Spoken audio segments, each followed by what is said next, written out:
Hi friends, 15 நிமிஷத்தில் பண்ணக்கூடிய ஒரு சூப்பரான நான்வெஜ் ரெசிபி தான் பார்க்க போகிறோம். வறுத்த அரைச்ச சிக்கன் குழம்பு எப்படி பண்ணுறதுன்னு இந்த வீடியோவில் பார்க்க போகிறோம். வாங்க பார்க்கலாம். இந்த குழம்பு வந்து குக்கரில் தான் பண்ண போகிறோம். அதனால் வந்து அதே குக்கர்லேயே வந்து ஃபஸ்ட்டு மசாலாவை வறுத்து எடுத்துக்கலாம். கொஞ்சமாக நல்லெண்ணெய் சேர்த்துருக்கேன். எண்ணெய் சூடானதும் 1 ஸ்பூன் மிளகு, அரை ஸ்பூன் சோம்பு, அரை ஸ்பூன் ஜீரகம் போட்டு தாளிச்சிருக்கேன். இது நல்லா பொரிஞ்சதும் ஒரு பெரிய வெங்காயம் வந்து கட் பண்ணி சேர்த்துருக்கேன். பெரிய வெங்காயத்துக்கு பதிலாக சின்ன வெங்காயம் சேர்த்து பண்ணிங்க அப்படின்னா டேஸ்ட் ரொம்ப சூப்பராக இருக்கும். எனக்கு சின்ன வெங்காயம் கிடைக்காததுனால பெரிய வெங்காயம் சேர்த்துருக்கேன். இது கூடவே ஒரு சின்ன துண்டு இஞ்சியும் 10 பல் பூண்டும் சேர்த்துக்கலாம். அதையும் சேர்த்து லைட்டாக வதக்கி விட்டுருங்க. வெங்காயம் வந்து ரொம்ப கலர் மாறுற அளவுக்குலாம் வதங்கணும்னு இல்லை, லைட்டாக அந்த பச்சை ஸ்மெல் போகிற அளவுக்கு வதக்கி விட்டால் போதும். இது கூடவே ஒரு கைப்பிடி அளவு தேங்காயும் சேர்த்துட்டு வதக்கிக்கிறேன். இந்த மசாலா வந்து வறுத்து அரைச்சி பண்ணும்போது அந்த குழம்போட டேஸ்ட்டே ரொம்ப நல்லாயிருக்கும்.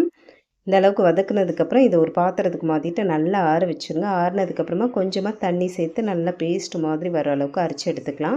இப்போ அதே குக்கர்லேயே கொஞ்சம் நல்லெண்ணெய் சேர்த்துருக்கேன். எண்ணெய் சூடானதும் அரை ஸ்பூன் சோம்பு, ரம்ப இலையும் போட்டு தாளிச்சிருக்கேன். இதில் வேறு கரம் மசாலாலாம் எதுவுமே சேர்க்க வேணாம். ரம்ப இலை இல்லை அப்படின்னா பிரிஞ்சி இலை வந்து சேர்த்துக்கோங்க. இது நல்லா பொரிஞ்சதுக்கப்புறம் இது கூட பெரிய வெங்காயம் ஒன்று கட் பண்ணி சேர்த்துருக்கேன். அது வெங்காயம் லைட்டாக வதங்கினதுக்கப்புறம் ஒரு தக்காளி வந்து சேர்த்துருக்கேன்.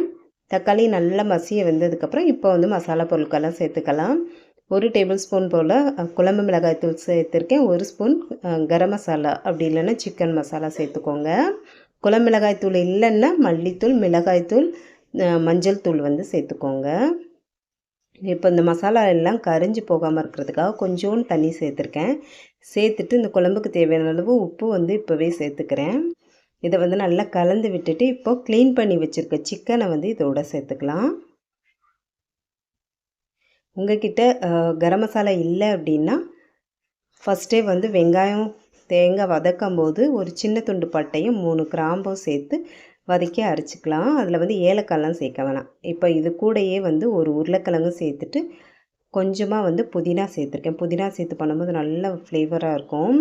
உருளைக்கிழங்கும் வந்து சிக்கன் குழம்பு, மட்டன் குழம்புக்கெலாம் உருளைக்கிழங்கு சேர்த்து பண்ணும்போது நல்ல டேஸ்ட்டாக இருக்கும். யாருக்கெல்லாம் உருளைக்கிழங்கு சேர்த்து பண்ணுறது சாப்பிட்றது பிடிக்கும்னு கமெண்ட்டில் சொல்லுங்கள். இப்போ வந்து இதை மூடி போட்டு வச்சு ஒரு 5 நிமிஷத்துக்கு வேக விட்டுலாம். அடுப்பை சிம்மில் வச்சு. இதில் தண்ணிலாம் எதுவுமே சேர்த்துடக்கூடாது. ஃபஸ்ட்டு அந்த எண்ணெயிலேயே சிக்கனை வேக வைக்கும்போது நல்லாயிருக்கும் டேஸ்ட்டு சிக்கன் சாப்பிட்றதுக்கு. இப்போ வந்து 5 நிமிஷம் வேக வச்சு எடுத்ததுக்கப்புறம் அரைச்சி வச்சுருக்க தேங்காய் பேஸ்ட்டை வந்து சேர்த்துட்டு குழம்புக்கு தேவையான அளவு தண்ணியும் சேர்த்து நல்லா மிக்ஸ் பண்ணி எடுத்துக்கலாம். கலருக்காக கொஞ்சோன்னு ஒரு அரை ஸ்பூன் போல் காஷ்மீரி சில்லி பவுடர் வந்து இதில் சேர்த்துருக்கேன். சேர்த்துட்டு உப்பு உரப்பு எல்லாமே செக் பண்ணிவிட்டு குக்கரை மூடி ஒரு 2 விசில் வச்சு எடுத்தாலே போதும். சிக்கனும் வெந்துடும், குழம்பும் சூப்பராக வந்து ரெடியாகிடும்.